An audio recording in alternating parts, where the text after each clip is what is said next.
You have to be quiet, otherwise you won't hear it. Right, Georgie.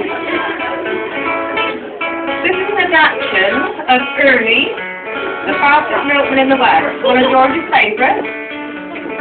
Definitely not Easy Masters, but performed by Lizzie and Chells Angels.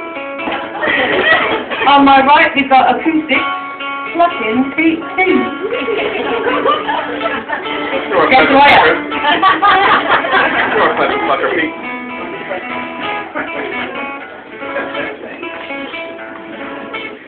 You can hear the different sound of the tins being knocked down, and the roars and cheers of teammates as the other skitters frown.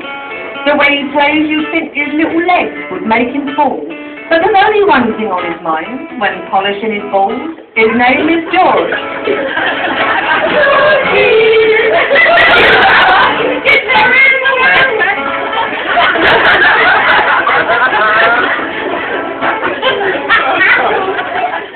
Now Georgie loves his missus.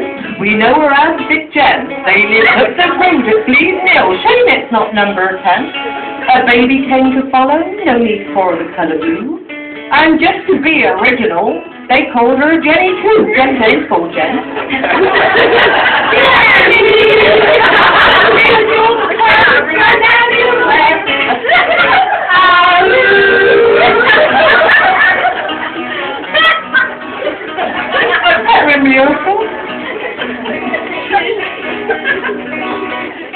However's now upon the scene, all full of lemon giggles, all is excused is freshly sick and nappy, full of piddles. But baby dances up at George, where are they all gone? I'm sure he had some yesterday. Who is that with me, Mum? And that tickled George. Daddy would be better doing that.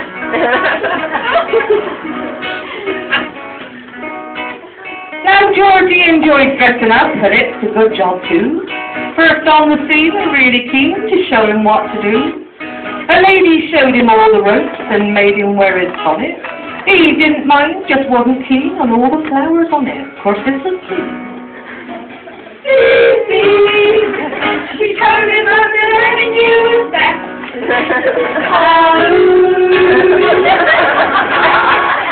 Well, staying on the subject of George playing lady games, reminds me of a time when he and Mike dressed up as dames, all booted lashes and posh frocks, enjoying it too much, but both had problems with their tights and the sizes of their socks.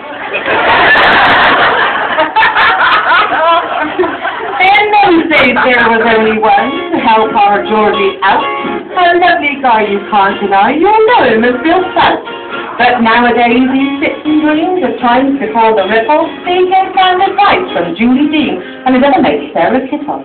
Well, that's what George called her. Georgie, to the revenue, he's not so much interest.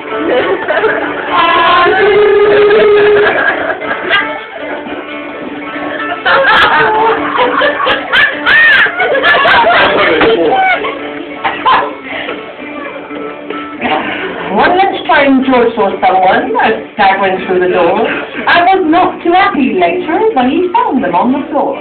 No matter how he tried to reprimand his wayward star, her husband would have killed him if he slapped her on her arse. Her name was Ronnie.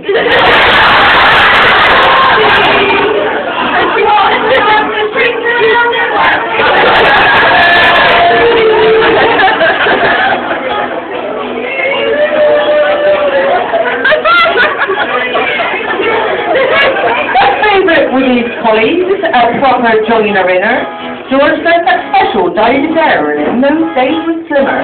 For Sarah's birthday player style, he wore his leather jacket. On Lizzie's fluid, sausage too, he thought would be his packet.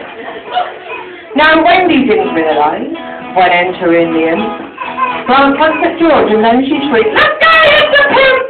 His blonde locks, they were faded, gradually falling to the ground.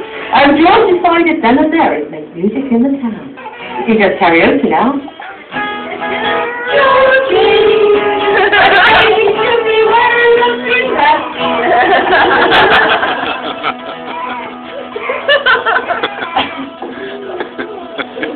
George is only 49, didn't want a celebration.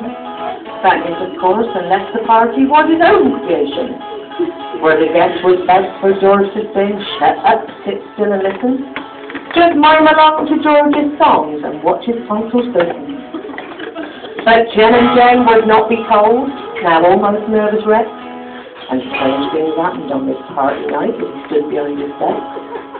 Is that static on me microphone, or jelly on me vinyl? Or is it me biscuit, moving fast? That's right, George, and it's final! Have a lovely day, George!